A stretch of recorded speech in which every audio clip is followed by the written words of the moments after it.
Is it a Star Trek Directed movie trailer? by J.J. Abrams. Or is it a StarCraft 2 map? It is. Coming to a Star Wars, Star Trek version of a movie, sure.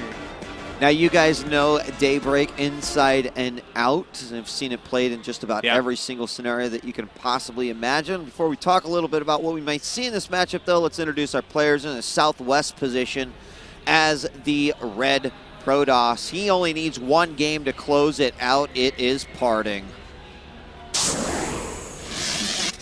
And here in the northeast position, as the blue Protoss, he needs this one to stay alive. Yep. And like you said, you're like, well, I took a game off Parting. Save face. It's still success at MLG. It is state. Not to mention $1,000, ladies and gentlemen. I know that we kind of get away from that, but it's good cash. Wait, you just win a round of 32? And Round you of get $16, you get $1,000. Yes. So for state, that's like I think that's 100 Pizza Hut pizzas for Parting. It's just a drop in the bucket, actually, for that. He's won a lot of money. He won almost as much as I think anyone last year. Yeah, he had 2 month span there where everyone was like, "Wow, have you seen how much money Parting's won?"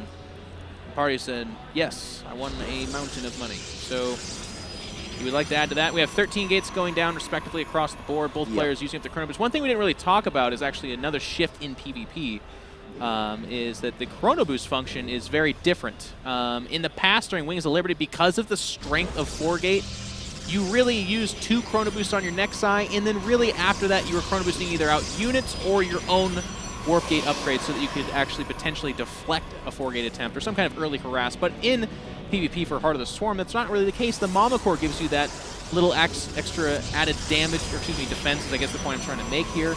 And then even beyond that, you can't warp in on high ground. So low ground pylons, not really scary. Not like they were in Wings of Liberty anyways. Right. Now let me ask you, in PvP, talk to me a little bit about the Mothership Core and how it relates to, say, build order losses. So for example, if we're going generally similar builds, but I have my Mama Core and someone doesn't, you know, like how are we seeing any sort of instances where, well, you didn't build your Mama Core, so you actually lost that game? Well, spotting the high ground is a big deal. If you're looking to be aggressive, having a vision of what's going on in the high ground allows you to pick off things like Zealots at times where otherwise you'd have to breach the vision of the ramp to get up there to do that, or even sentries. In addition to that, though, like let's say you're just fighting in the midfield, one guy has a Mama Core, the other guy doesn't. Time Stop allows you to put Zealots in close proximity with units that you otherwise would not.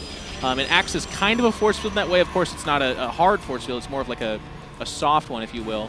But those are big deals. Not being able to retreat from a battle. You can have fewer Stalkers, but with your Zealots, you become cost effective. And it's, you know, it's worth mentioning, too, that the Mama Core does add a little bit of damage. So it's not like, it's not really worth talking about too much, but it does add something. And beyond its abilities, that makes it quite worthwhile.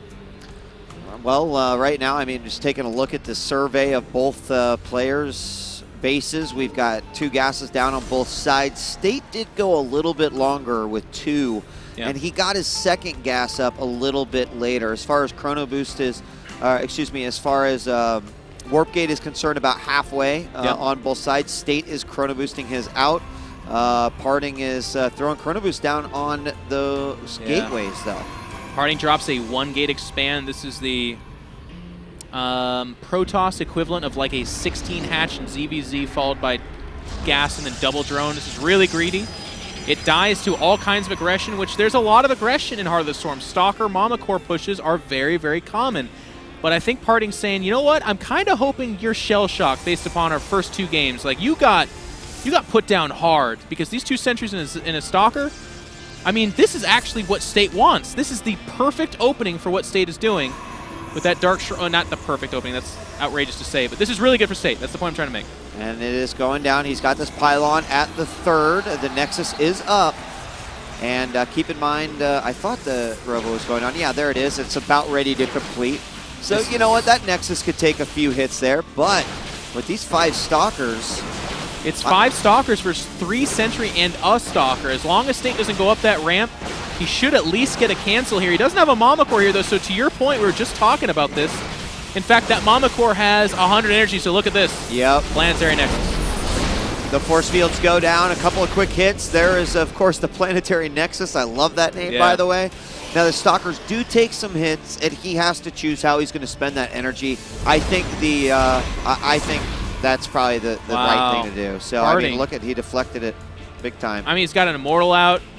He's not making an Observer, so these DTs that should be coming out have the potential to do pretty good damage.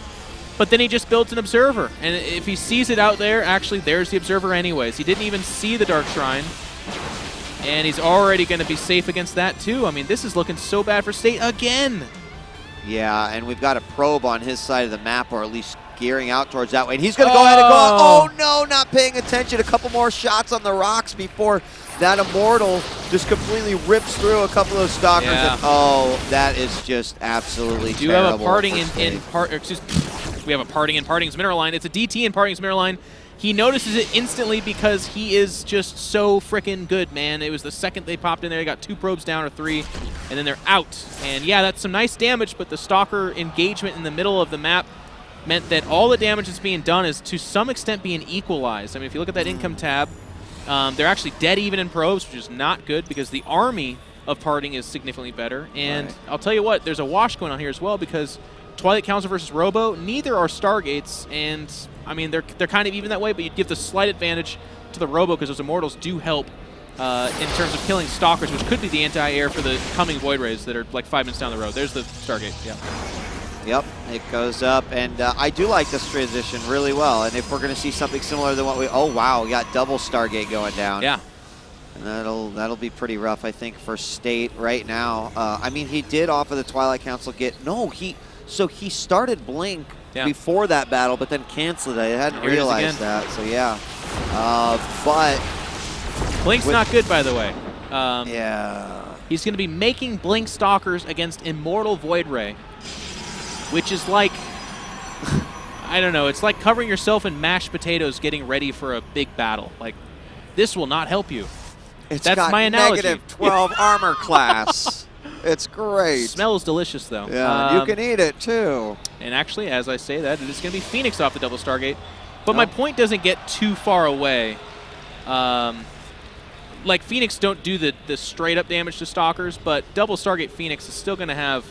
It's going to be hellish on State's economy. That's what's going to happen. Right.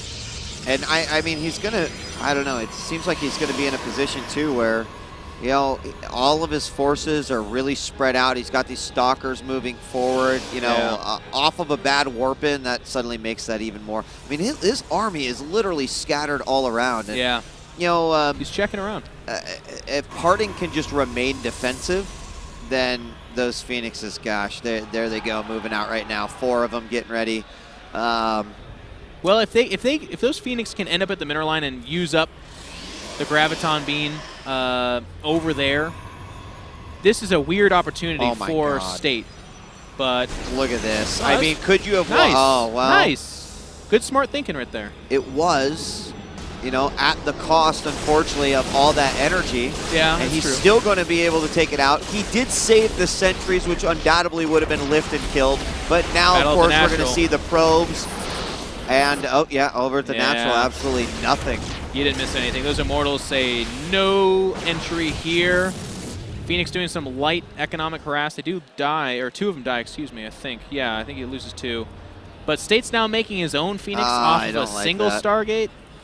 You're just always going to be behind him. We already see Void Rays coming off those 2 Stargates of Parting. State's just, he's behind, man. He's behind every way. Yeah, these Stalkers also taking up all their time trying to get on these Phoenixes. He does have a good blink. He gets it. There we go. So 2 of those guys went down.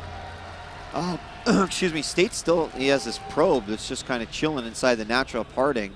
He's not going to get very far at all. But past this, we've got these Void Rays coming out. Yeah. And there's already 2. There's a 3rd. He's going to go with a very, very similar attack than what he had in the last game.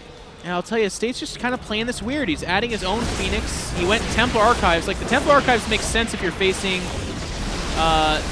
Phoenix to feedback or perhaps Void Rays to Storm. That's all cool.